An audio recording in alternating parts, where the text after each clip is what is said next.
Well, I see you dug up the original movie poster. Oh boy, that takes me back.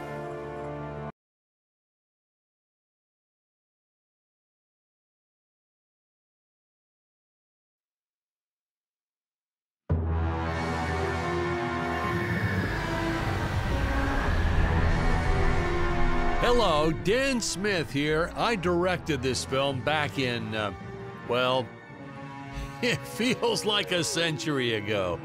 Yeah. The studio asked me to provide a commentary track for the DVD release. And wham! Straight into the action. No fluff or anything.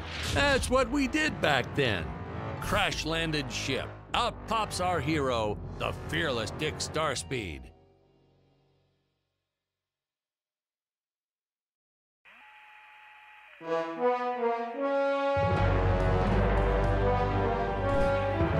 The shuttle reactor is damaged.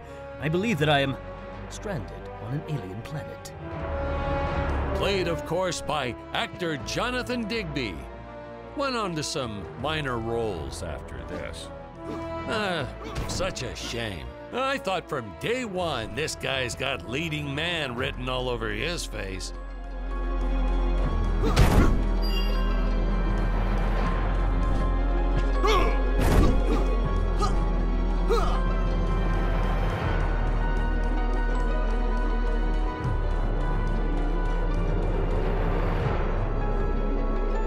Greetings, citizens of Gravoria. I am Dick Starspeed, and I come in peace.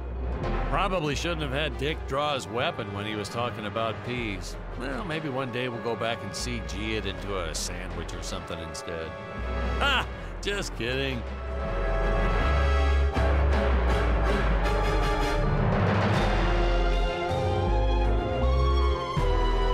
Seems like our lead forgot what to do in his scene.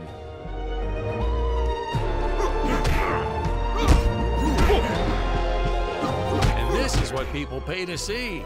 A no-name middle-aged B-list actor duking it out with stuntmen in costumes.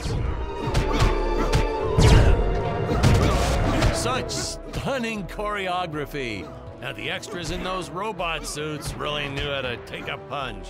Oh, literally. I told Jonathan not to hold back. Give it all to him. Kick him in the nuts and bolts.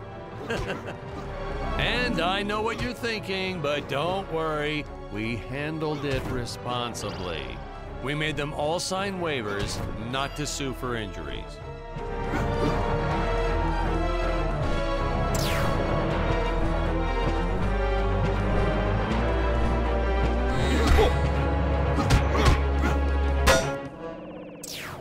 Holy smokes!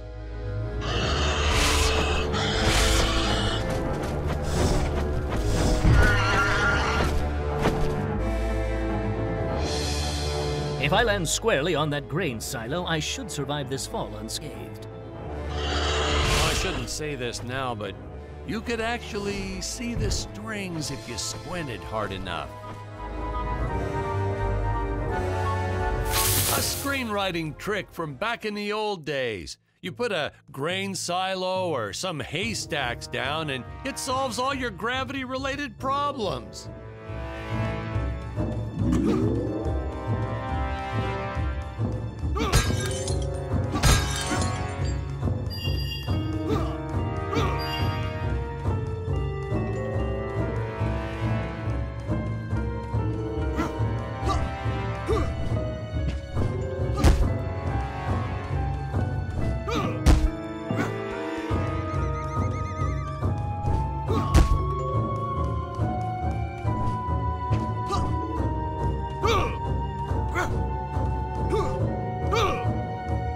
It appears some of my equipment was lost when my ship was shot down.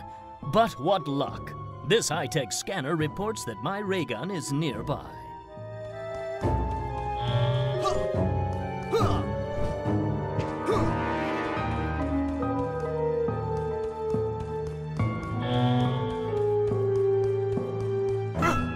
Oh, the dinosaurs!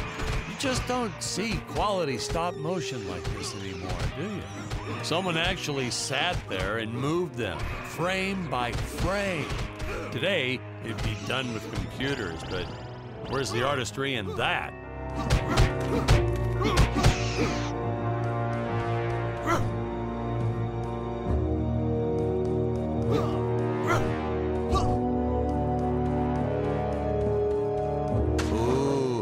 The fearless sea monster, always patrolling the shore, eagerly awaiting for his next meal.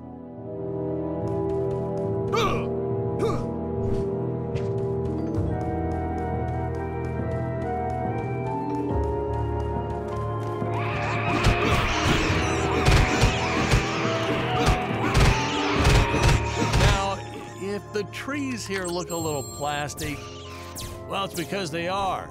I took them from the set of my last film, Vampire Island 2. We got our fair share of nasty letters from scientists complaining about our portrayal of the dinosaurs. Was news to me. Apparently, these stegosauruses weren't meat eaters. Must have preferred shellfish or something. Wow, how do they know? That's what I say.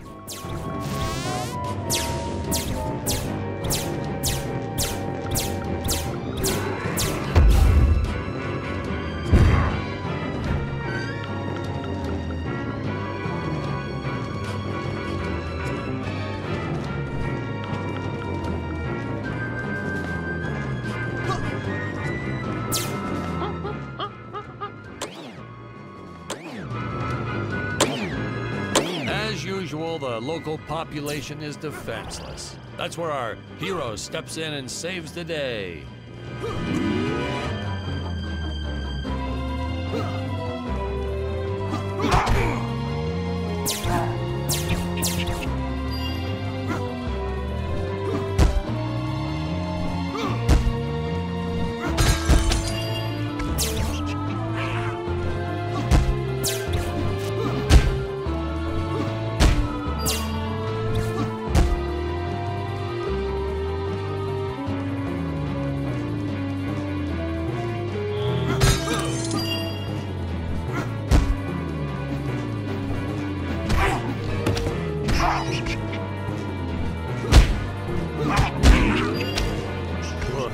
We put Jonathan through a lot shooting this film. He wasn't the best actor, especially when reacting to getting hit. He's what you call a flincher. So I told the stuntman to really just go to town on him. It's the only way to get an honest performance sometimes. Our props master tried to make the weapons soft, but there's only so much you can do. Lucky for us, Dick's entire body was covered in that spacesuit. That thing was a lifesaver when it came to hiding bruises. You'll notice the gold disappears when Dick touches it. We had a deleted scene that explained he's actually teleporting it back to his ship. It's funny, no one ever questioned how Dick was able to walk around with an infinite amount of gold on him.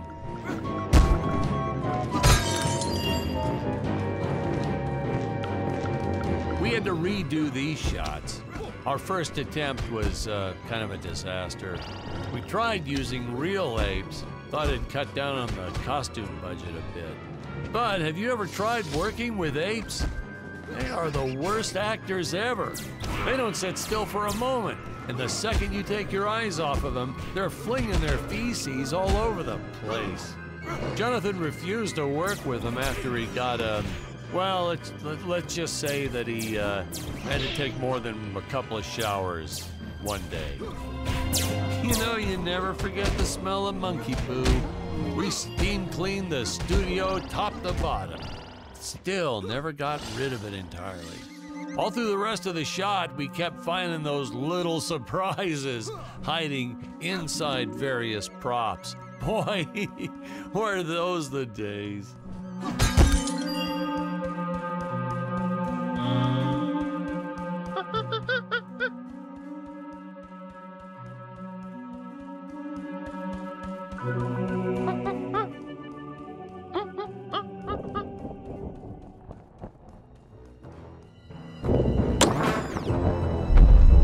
Some really top-notch stop-motion effects, huh? Unfortunately, we skimped on the Dick Starspeed puppet a little. Oh, this was groundbreaking. we had the woman rescuing the man for once. We were really ahead of our time with this scene.